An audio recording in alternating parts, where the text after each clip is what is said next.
All right, we're going to get started on this game. Just going to go over the last basically 7 minutes, just some selected moments from this game where I thought USC really screwed up and lost the game, and where Michigan won it. So we'll start right after the USC touchdown to take the 24-20 lead here. And just want to highlight a few important moments here. So what we can see here is that Michigan's really not able to move the ball. They're not USC's not fooled by the rollout there, and they're really just triggering out Orgy as soon as he gets out of the pocket. And you can see Michigan's got 12 yards in the second half, the 234 for USC. So game is really flipped on its head, and USC is really started to make some defensive adjustments. Michigan did have those two long touchdown runs in the first half to make it 14-3 at the halftime, and then they got a pick six, missed the extra point to make it 20-10. And then USC has just now scored two touchdowns in a row.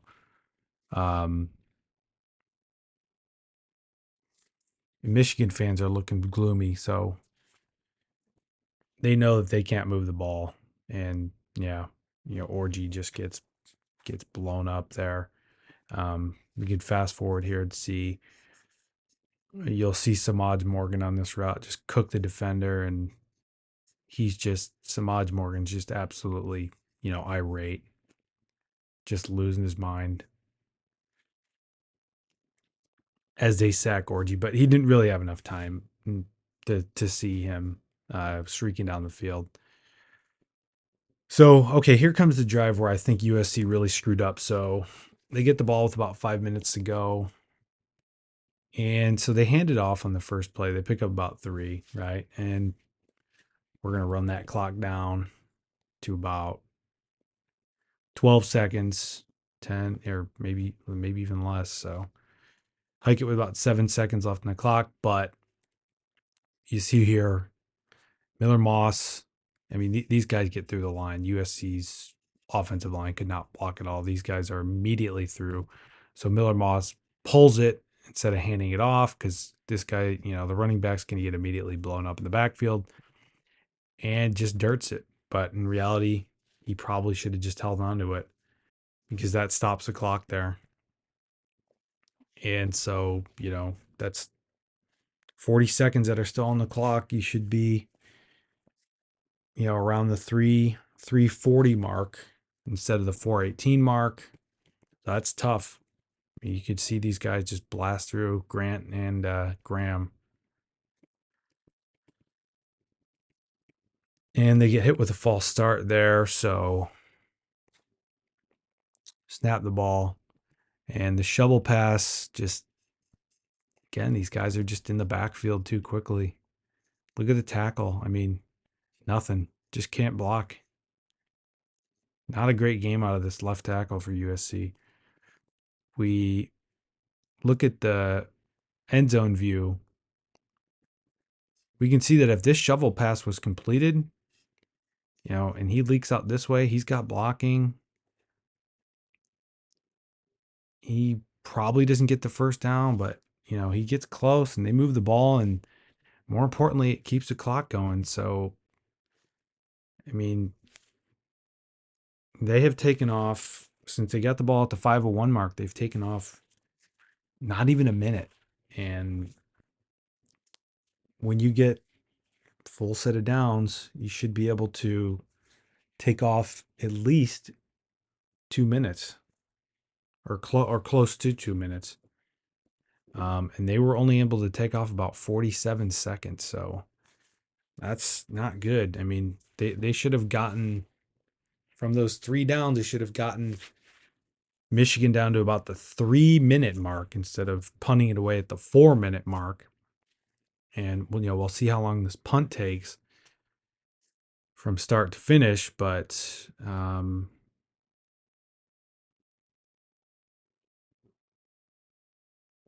about 10 seconds. So they should have it at about the 250 mark instead of the 402 mark. And that's just not enough time for Michigan to score. So Handoff goes for about 4. But again, the clock's running, and the clock is Michigan's enemy here. And USC, all they have to do is just not let up a big run, and there's no way Michigan can move the ball down the field in enough time that it takes. And they have to score. They have to go 85 yards here. In fact, they had to go about 90 yards. And now they'll have to go about 90 yards again because they have a false start. So they've got to go 90 yards in 3 minutes. And somehow USC lets it happen. The only way it can possibly happen is if Michigan busts off a big run.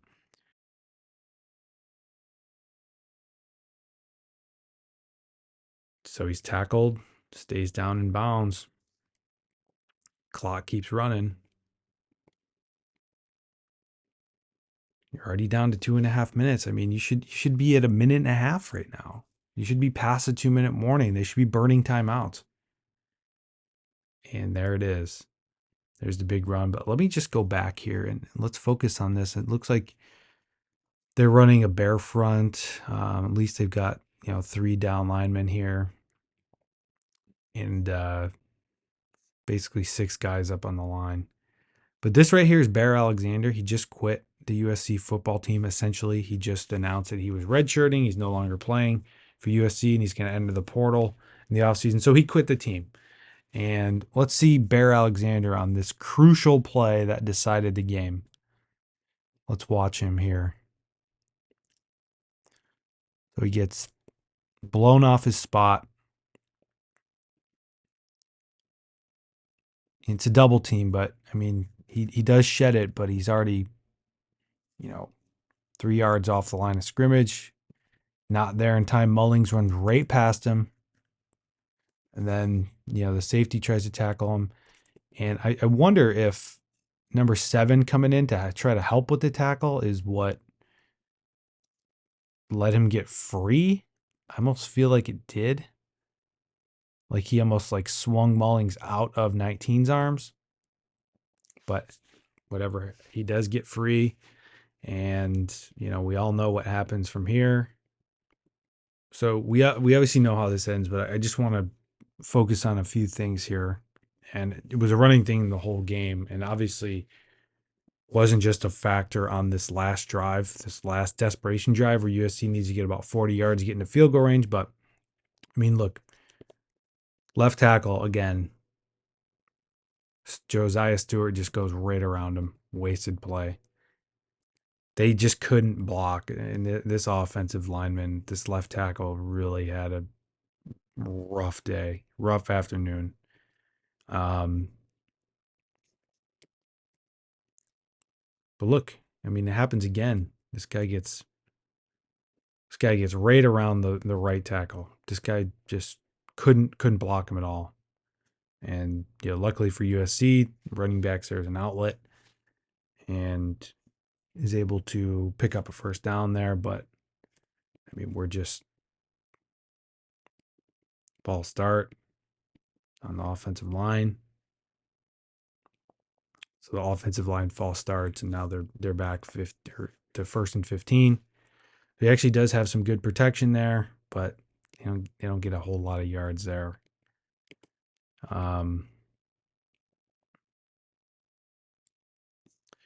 Good play by number 20. They'd been picking on him, and other teams have been picking on him too. But he is able to make the play there. And so there he goes to Zachariah Branch, and Branch is not able to haul that one in. Let's check the protection real quick here. Okay, well, 3-man rush still kind of forces him up in the pocket, but we watch the replay here. That's a drop. Maybe the ball was a little bit behind him, but he had it in his hands, and that's a pass you've got to catch. And now it's 4th and 9, and we obviously know that they don't get it here. Let's see the protection here. So he does get some protection, but just not enough space to get it down there. Well, so that's a game. And look, USC, they started slowly. They basically accomplished nothing in the first quarter. Only scored 3 points in the first half. Really started to figure some things out in the second half. Obviously, we're able to pretty much a put the brakes on Michigan's offense for most of the second half until that last drive. And really, what you saw is Michigan, outside of their pick six, they had 3 touchdowns in this game, and all of them were on the ground. 2 of them were long runs early, one by Mullings, one by Donovan Edwards. And the last touchdown for Michigan was set up by that long run by Mullings that USC allowed when that was the only thing that they couldn't allow. I didn't think USC did a great job of managing the clock, although, we go back and watch that drive, we understand why. There was incompletions instead of, running clock plays. Just wasn't a huge fan of. I think they should have just prioritized running clock over everything else because of the way Michigan's offense is structured. They cannot quick strike, and they couldn't 3 yard in a cloud of dust their way down the field in 3 minutes. The only way that they could have done that, and they probably couldn't have even done it in 4 minutes. The only way that they could have done that was, a USC allowing a big long run. And so I just think USC should have really used the clock more to their advantage. Like Miller Moss, when he dirted that ball, should have taken the sack. Forget it. Like, screw it. Just take the sack. The clock's running. That's one more play that Michigan can't run.